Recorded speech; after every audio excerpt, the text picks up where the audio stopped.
आजादी की सुबह 1947 में भारत आजाद तो हो गया, लेकिन एक बड़ा सवाल मुंह बाए खड़ा था। हाँ बिल्कुल, कि देश चलेगा कैसे, खासकर आर्थिक रूप से पटरी पर कैसे आएगा सब कुछ। सही कहा। तो आज हम उसी शुरुआती दौर को खंगाल रहे हैं, मतलब 1950 से 1990 तक भारतीय अर्थव्यवस्था का सफर। वो 40 साल, हाँ। जब भारत ने अपनी आर्थिक राह चुनी, एक तरह से नींव रखी। और हमारी ये जो बातचीत है, इसका आधार है उस दौर की आर्थिक नीतियां और जो विकास हुआ उस पे आधारित स्टडी मटेरियल। जी, और मकसद यही है कि हम सब समझें कि आजादी के ठीक बाद भारत ने आखिर कौन सा रास्ता चुना था। हाँ, वो पंचवर्षीय योजनाएं थीं, उनके लक्ष्य क्या थे। बिल्कुल।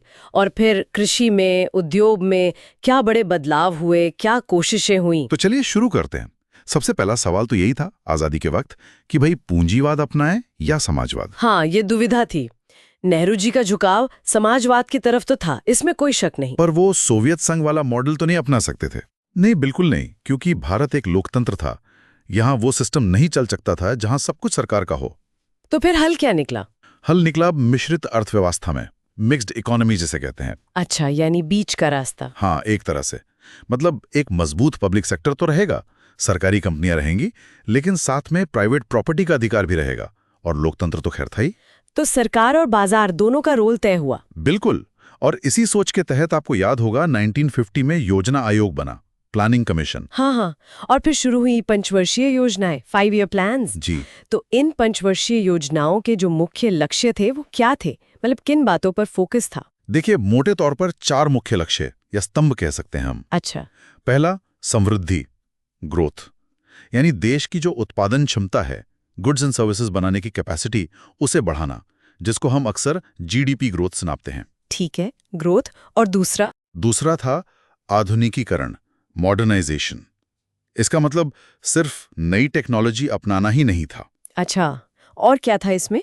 इसमें सामाजिक सोच बदलना भी शामिल था, जैसे कि महिलाओं की भागीदारी काम में बढ़े, समाज थोड़ा खुले। ये सब भी मॉडर्नाइजेशन का हिस्सा माना गया। ये दिलचस्प है। तीसरा लक्ष्य? तीसरा था आत्मनिर्भरता, सेल्फ रिलायंस। ये बहुत अहम था उस वक्त। हाँ, खासकर खाने पीने की चीजों के मामले में शायद। बिल्कुल, खासकर अनाज। हम नहीं चाहते थे कि अपनी जरूरी चीजों के लिए दूसरे देशों पर, मतलब उनके आयात पर निर्भर रहें। इंपोर्ट कम करना एक बड़ा लक्ष्य था। समझ गई। और चौथा? चौथा था समानता, इक्विटी। इसका मतलब था कि जो भी आर्थिक विकास हो, उसका फायदा सिर्फ अमीरों तक ही न सिमट जाए। हाँ, वो गरीबों तक भी पहुंचे। जी, लोगों की जो बुनियादी जरूरतें हैं, रोटी, कपड़ा, मकान, वो पूरी हो, और समाज में जो आर्थिक असमानता है वो कम हो। तो ये 4 मुख्य लक्ष्य थे: ग्रोथ, मॉडर्नाइजेशन, सेल्फ रिलायंस और इक्विटी। हाँ, और हर योजना में, मतलब हर 5 ईयर प्लान में, किसी एक या 2 लक्ष्यों पर थोड़ा ज्यादा जोर दिया जाता था, जरूरत के हिसाब से। और इन योजनाओं को बनाने में, उनको दिशा देने में पीसी महालनोबिस का नाम बहुत आता है। हाँ, प्रशांत चंद्र महालनोबिस, बिल्कुल सही कहा आपने।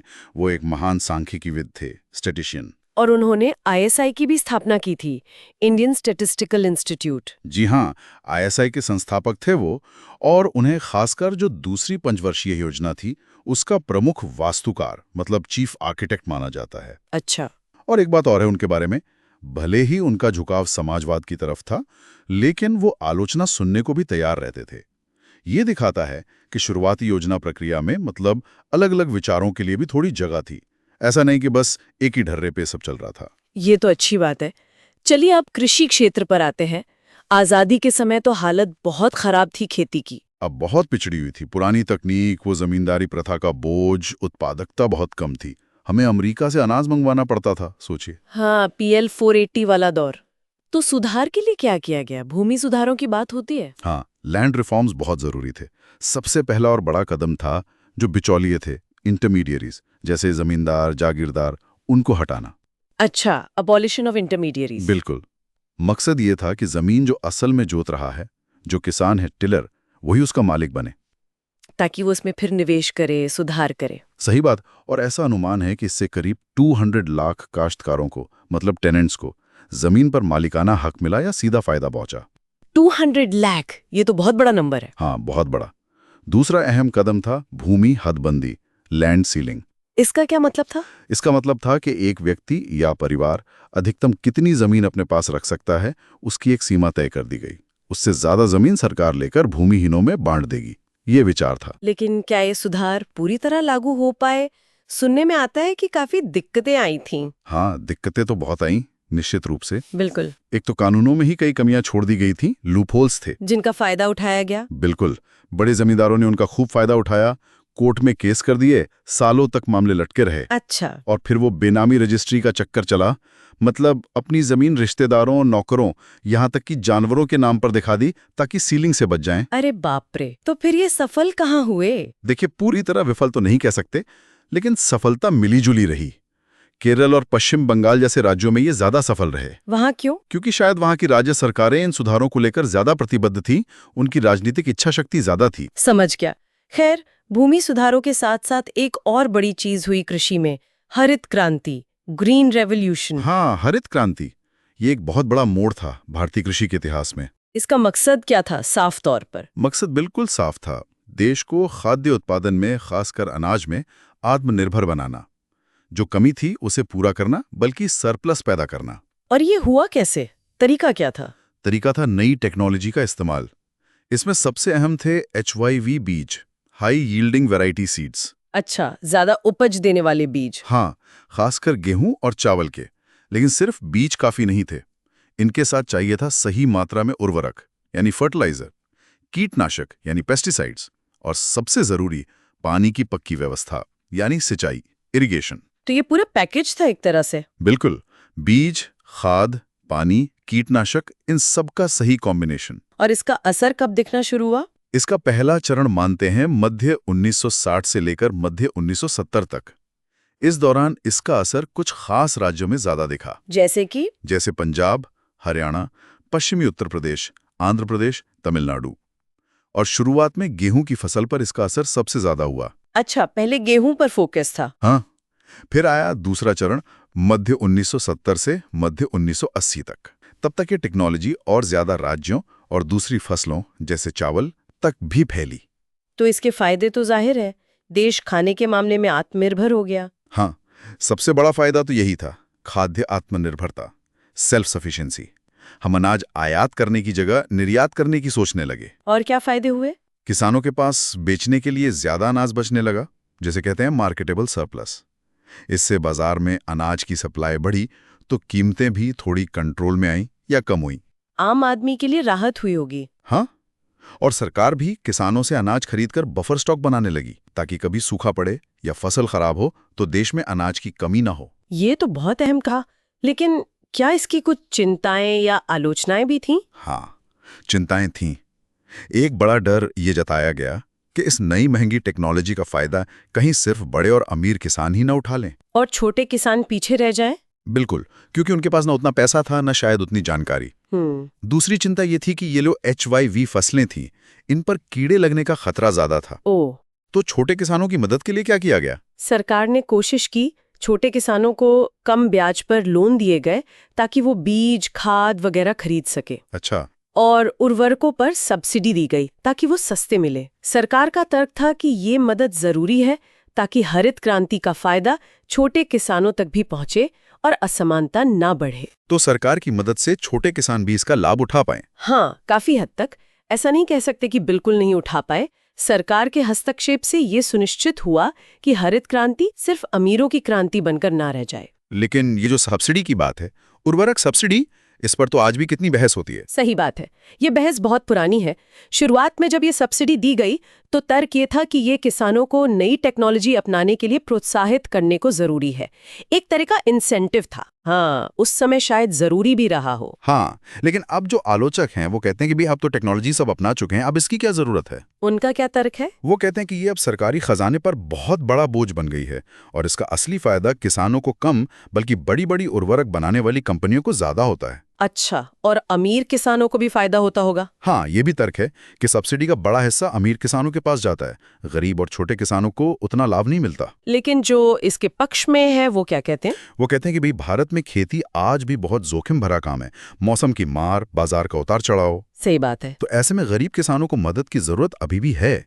अगर सब्सिडी हटा दी तो उनकी लागत बढ़ जाएगी और शायद वो खेती ही छोड़ दें। इससे असमानता और बढ़ेगी। तो उनका कहना है कि हल सब्सिडी खत्म करना नहीं है। हाँ, उनका कहना है कि हल ये होना चाहिए कि सब्सिडी सही लोगों तक पहुंचे जिनको वाकई जरूरत है, मतलब टारगेटिंग बेहतर हो।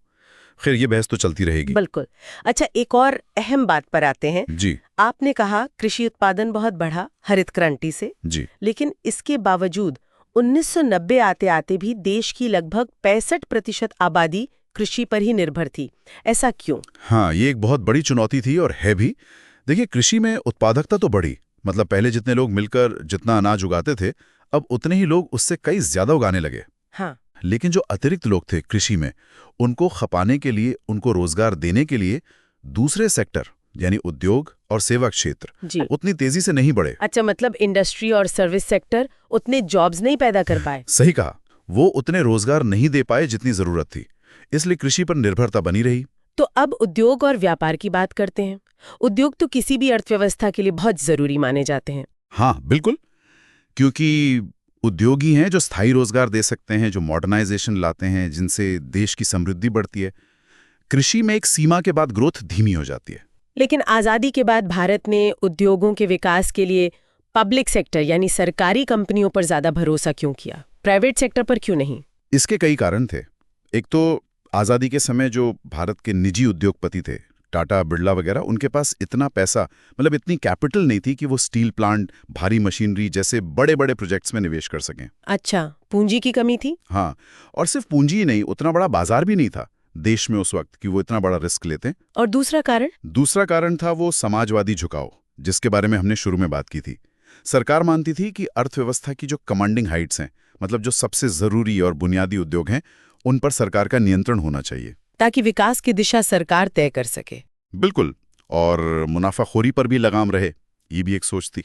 तो इसी पृष्ठभूमि में वो औद्योगिक नीति संकल्प 1956 आया, IPR 1956। हाँ, ये एक बहुत महत्वपूर्ण दस्तावेज था। इसने अगले कई दशकों के लिए भारत की औद्योगिक नीति की दिशा तय कर दी। इसमें क्या खास बातें थीं? इसमें उद्योगों को 3 श्रेणियों में बांटा गया था। अच्छा। पहली श्रेणी में वो उद्योग थे जो सिर्फ और सिर्फ सरकार ही लगा सकती थी, जैसे हथियार, एटॉमिक एनर्जी, रेलवे वगैरह। ठीक है। दूसरी श्रेणी में वो उद्योग थे जिनमें सरकार पहल करती, लेकिन निजी क्षेत्र भी उसके साथ मिलकर काम कर सकता था, जैसे मशीन टूल्स, फर्टिलाइजर, एल्यूमिनियम। और तीसरी श्रेणी में बाकी बचे उद्योग थे जो मुख्य रूप से निजी क्षेत्र के लिए थे, लेकिन उन पर भी सरकार का काफी नियंत्रण था। यहीं से वो लाइसेंस राज वाली व्यवस्था शुरू हुई। हाँ, ये लाइसेंस राज या परमिट राज का जिक्र बहुत आता है।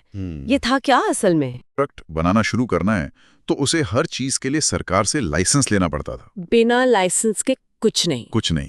हाँ, एक बात थी कि अगर कोई पिछड़े इलाके में उद्योग लगाना चाहता था तो उसे लाइसेंस आसानी से मिल जाता था और कुछ टैक्स वगैरह में छूट भी मिलती थी। मकसद था क्षेत्रीय समानता लाना। अच्छा, उद्योगों में एक और चीज पर जोर दिया गया, लघु उद्योग, स्मॉल स्केल इंडस्ट्रीज। हाँ, ये भी बहुत अहम था। 1955 में एक कमेटी बनी थी, कारवे कमेटी। जी, उसने सिफारिश की थी कि ग्रामीण विकास के लिए लघु उद्योगों को बढ़ावा देना चाहिए। और लघु उद्योग माना किसको जाता था? इसकी पहचान होती थी कि उसमें कितना पैसा लगाए, मतलब निवेश की सीमा क्या है। 1950 में ये सीमा शायद 5 लाख रुपए थी किसी इकाई के लिए। आज तो ये करोड़ों में है। और इन पर जोर क्यों दिया गया?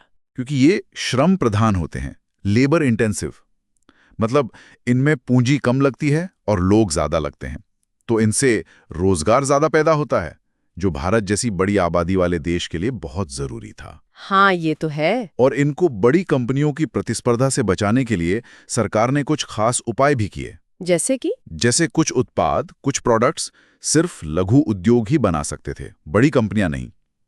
इनको टैक्स में कुछ छूट दी जाती थी, बैंकों से सस्ते लोन मिलते थे। तो इनको प्रोटेक्शन दिया गया एक तरह से। बिल्कुल, प्रोटेक्शन जरूरी समझा गया। अब आते हैं व्यापार नीति पर, ट्रेड पॉलिसी। इसमें आयात प्रतिस्थापन की रणनीति अपनाई गई थी, इंपोर्ट सब्स्टिट्यूशन। हाँ, ये उस दौर की व्यापार नीति का मूल मंत्र था, इंपोर्ट सब्स्टिट्यूशन। ये एक तरह से अंदर की ओर देखने वाली रणनीति थी, इनवर्ड लुकिंग स्ट्रैटेजी। अंदर की ओर देखने वाली मतलब ये कि हम बाहर दुनिया से व्यापार बढ़ाने पर ज़्यादा ध्यान नहीं देंगे। हमारा फोकस इस बात पर होगा कि जिन चीज़ों का हम बाहर से आयात करते हैं, इंपोर्ट करते हैं, उन्हें अपने देश में ही कैसे बनाया जाए। अच्छा, जैसे शायद गाड़ियां या दूसरी मशीनें। बिल्कुल, जैसे पहले गाड़ियां बाहर से आती थी तो सरकार ने कहा नहीं, अब ये यहीं बनेंगी, और जो घरेलू कंपनियां बना रही हैं उनको विदेशी कंपनियों के मुकाबले से बचाया जाएगा। बचाया कैसे जाएगा? दो मुख्य तरीके थे। एक, टैरिफ, यानी बाहर से आने वाले सामान पर भारी टैक्स लगा दो ताकि वो महंगा हो जाए और लोग देश में बना सामान खरीदें। और दूसरा, कोटा, यानी ये तय कर दो कि किसी चीज का कितनी मात्रा में ही आयात हो सकता है, उससे ज्यादा नहीं। तो बाहर के सस्ते या बेहतर सामान से घरेलू इंडस्ट्री को पूरी तरह बचा लिया गया। हाँ, यही मकसद था। इसके पीछे सोच ये थी कि भारत जैसे विकासशील देश के जो नए नए उद्योग हैं वो विकसित देशों के पुराने और मजबूत उद्योगों का मुकाबला नहीं कर सकते। तो उनको समय चाहिए सीखने और मजबूत होने के लिए। बिल्कुल, उनको संरक्षण दो, प्रोटेक्शन दो, ताकि वो धीरे धीरे सीखें, बड़े हों और फिर शायद कभी मुकाबला करने लायक बने। इस चक्कर में निर्यात बढ़ाने पर, एक्सपोर्ट्स पर ज्यादा ध्यान नहीं दिया गया। तो ये थी मोटी मोटी नीतियां कृषि, उद्योग और व्यापार की 1950 से 1990 तक। अब अगर हम इन 40 सालों का एक आकलन करें तो इन नीतियों का कुल मिलाकर असर क्या रहा, क्या उपलब्धियां रहीं और क्या आलोचनाएं हुईं? हाँ, ये देखना जरूरी है। उपलब्धियों की बात करें तो सबसे बड़ी उपलब्धि थी औद्योगिक विविधीकरण, इंडस्ट्रियल डाइवर्सिफिकेशन। मतलब आजादी के समय हमारे उद्योग मुख्य रूप से कपड़ा और जूट तक सीमित थे, लेकिन इन 40 सालों में steel, machinery, chemical, engineering goods, कई तरह के नए उद्योग लगे। भारत का औद्योगिक आधार काफी फैला। ये तो अच्छी बात है। हाँ, और जैसा हमने पहले कहा, जीडीपी में उद्योग का जो हिस्सा था वो 1950-51 में करीब 13% था, वो बढ़कर 1990-91 में लगभग 24.6% हो गया। ये भी एक सकारात्मक संकेत था। और लघु उद्योगों का भी विकास हुआ। हाँ, छोटे उद्योगों को भी बढ़ावा मिला, रोजगार पैदा हुआ, और संरक्षण की वजह से इलेक्ट्रॉनिक्स, ऑटोमोबाइल्स जैसे कुछ घरेलू उद्योग भी पनपे, भले ही उनकी क्वालिटी या टेक्नोलॉजी दुनिया के मुकाबले उतनी अच्छी न रही हो। ये तो हुई उपलब्धियां। अब आलोचनाओं की बात करें, क्या गड़बड़ हुई?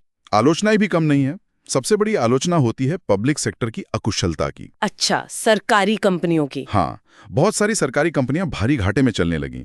उनमें सरकारी पैसा लगता रहा, लेकिन वो मुनाफा कमाने की बजाय देश के संसाधनों की बर्बादी का कारण बन गई। मॉडर्न ब्रेड का उदाहरण दिया जाता है कई बार। और ऐसा क्यों हुआ? एक बड़ा कारण था प्रतिस्पर्धा की कमी, लैक ऑफ कंपटीशन। क्योंकि कई क्षेत्रों में सिर्फ सरकारी कंपनी थी या निजी कंपनियों पर इतने बंधन थे कि वो मुकाबला कर ही नहीं पाती थी। और जब मुकाबला नहीं होता तो फिर काहिली आती है, अकुशलता बढ़ती है, चीजों की क्वालिटी खराब होती है, कीमतें ज्यादा होती हैं, ग्राहकों को परेशानी होती है। वो टेलीफोन कनेक्शन के लिए सालों इंतजार करने वाला जमाना याद है ना? हाँ, बिल्कुल याद है। वो इसी का नतीजा था। फिर वो जो लाइसेंस राज था, उसकी भी बहुत आलोचना हुई। उसका दुरुपयोग हुआ। हाँ, बहुत। कहा जाता है कि कई बड़े उद्योगपतियों ने नए लाइसेंस सिर्फ इसलिए ले लिए ताकि कोई और उस क्षेत्र में ना आ सके, मतलब कंपटीशन को रोकने के लिए। अरे! और इससे अफसरशाही बहुत बड़ी। हर काम के लिए परमिट, लाइसेंस, सरकारी दफ्तरों के चक्कर, भ्रष्टाचार को भी बढ़ावा मिला। इसे परमिट लाइसेंस राज कहा जाने लगा। और जो संरक्षणवाद था, प्रोटेक्शनिज्म, उसकी भी आलोचना होती है। हाँ, आलोचक कहते हैं कि शुरू में शायद थोड़ी प्रोटेक्शन जरूरी थी, लेकिन ये जरूरत से ज्यादा लंबे समय तक चली। इससे क्या नुकसान हुआ? इससे घरेलू उत्पादकों को अपनी क्वालिटी सुधारने, नई टेक्नोलॉजी लाने, लागत कम करने का कोई इंसेंटिव ही नहीं मिला, क्योंकि उन्हें पता था कि बाहर से तो कोई मुकाबला है नहीं, जैसा भी माल बनाएंगे बिक ही जाएगा। और इसका खामियाजा भुगता उपभोक्ताओं ने। बिल्कुल, उपभोक्ताओं को अक्सर घटिया सामान ऊंचे दामों पर खरीदना पड़ा। उनके पास चॉइस ही नहीं थी। और निर्यात का क्या हुआ? Export sector. वही, क्योंकि हम अंदर की ओर ही देखते रहे, बाहर दुनिया से मुकाबले पर ध्यान नहीं दिया, इसलिए हम एक मजबूत निर्यात क्षेत्र खड़ा नहीं कर पाए। जबकि उसी दौरान दक्षिण कोरिया, ताइवान जैसे देश एक्सपोर्ट के दम पर कहां से कहां पहुंच गए। तो इन सब समस्याओं के चलते ही शायद 1991 में बड़े बदलाव करने पड़े। हाँ, बिल्कुल। ये जो समस्याएं थीं, सरकारी कंपनियों का घाटा, लाइसेंस राज की जकड़न, प्रतिस्पर्धा की कमी, संरक्षणवाद के नुकसान, विदेशी मुद्रा भंडार का संकट, इन सब ने मिलकर एक ऐसी स्थिति पैदा कर दी थी कि 1991 में नई आर्थिक नीति लाना जरूरी हो गया। तो इस पूरी बातचीत का निचोड़ क्या निकाल सकते हैं हम? इस 1950 से 1990 के दौर का सार क्या है? देखिए, संक्षेप में कहें तो इस दौर ने भारत की मिश्रित अर्थव्यवस्था और योजनाबद्ध विकास की नींव रखी है, इसमें कोई शक नहीं। हाँ, ये बुनियाद का दौर था। बिल्कुल। कृषि में हम खाने के लिए दूसरों पर निर्भर थे, वहां से आत्मनिर्भरता तक पहुंचे। एक बिखरा हुआ औद्योगिक ढांचा था, उसे फैलाया और विविध बनाया। ये सब महत्वपूर्ण उपलब्धियां थीं। लेकिन साथ ही सरकारी नियंत्रण, लाइसेंस राज और जरूरत से ज्यादा संरक्षण की अपनी सीमाएं और समस्याएं भी थीं। इनसे अकुशलता बढ़ी, विकास की गति थोड़ी धीमी रही और उपभोक्ताओं को नुकसान हुआ। तो हर नीति के अपने फायदे और नुकसान थे। सही कहा। आत्मनिर्भरता और सरकारी नियंत्रण ने कुछ क्षेत्रों को निश्चित रूप से बढ़ाया, लेकिन कहीं ना कहीं विकास को रोका भी। और यही अनुभव थे, यही सबक थे जिन्होंने आखिरकार 1991 के बड़े आर्थिक बदलावों की जमीन तैयार की। वाकई एक बहुत ही महत्वपूर्ण और सीखने वाला दौर था ये, जिसने आज की भारतीय अर्थव्यवस्था की बुनियाद रखी। जाते जाते एक विचार श्रोताओं के लिए छोड़ जाते हैं जी। आज अब दुनिया इतनी ज्यादा जुड़ी हुई है, ग्लोबलाइज्ड है, तो क्या उस दौर की जो आत्मनिर्भरता वाली सोच थी, उसके कुछ पहलू, कुछ सबक आज भी हमारे काम आ सकते हैं? सोचने वाली बात है ये। किस हद तक आत्मनिर्भरता और किस हद तक दुनिया से जुड़ाव, ये संतुलन आज भी एक बड़ा सवाल है। बिल्कुल। तो इसी सवाल के साथ आज की चर्चा यहीं समाप्त करते हैं।